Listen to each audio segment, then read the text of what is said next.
कागज कई कुर्ब जा रोयो रोज लिखा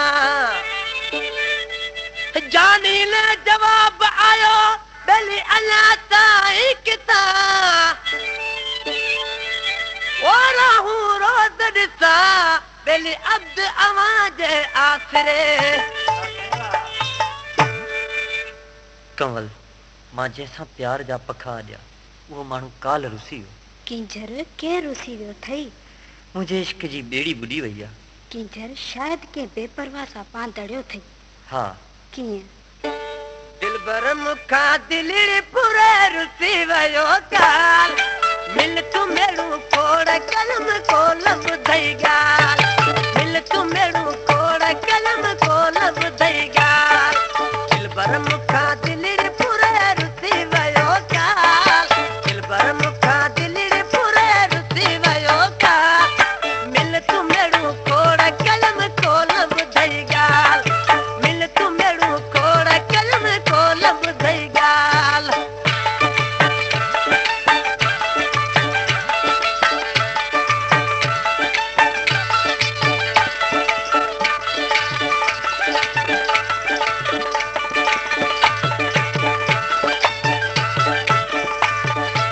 किस्मत फिटी प्यार कलम हीणो थी वियो हाल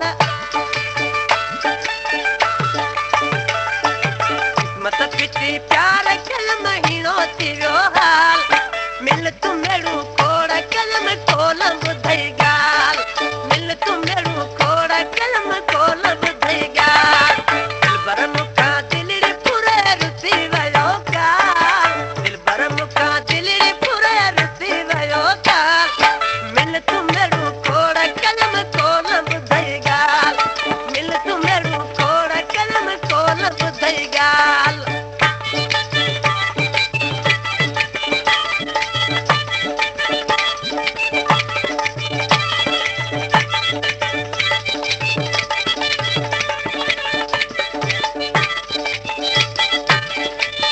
ई कला पसंद कयो नाने मरी ऐं दलू मरी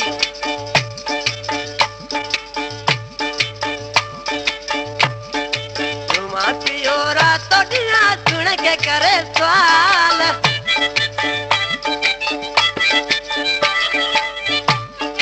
रुमा पियो रातो ॾींहं सुण के करे सवाल मिल तू मेरू कोड़ कलम को न ॿुधई गाल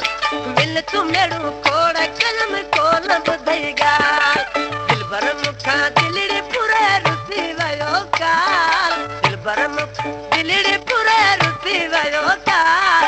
मिल तू मेरू कोड़ कलम को न ॿुधई गाल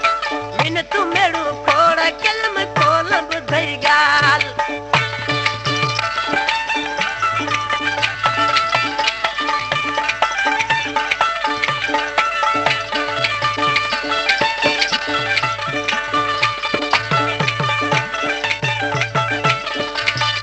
कलाम जो शायरा मदन मिस्किन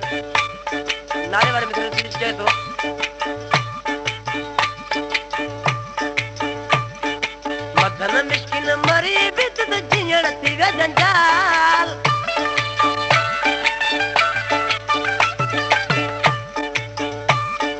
मदन मिस्किन मरी बित जियण थियो जंजाल मिल तू मेरू कोड़ कलम को न ॿुधई गाल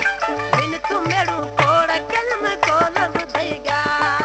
दिलबर मुखा दिलड़ी पूरे रुसी वयो काल दिलबर मुखा दिलड़ी पूरे रुसी वयो काल मिल तू मेरू कोड़ कलम को न ॿुधई गाल मिल तू मेरू कोड़ कलम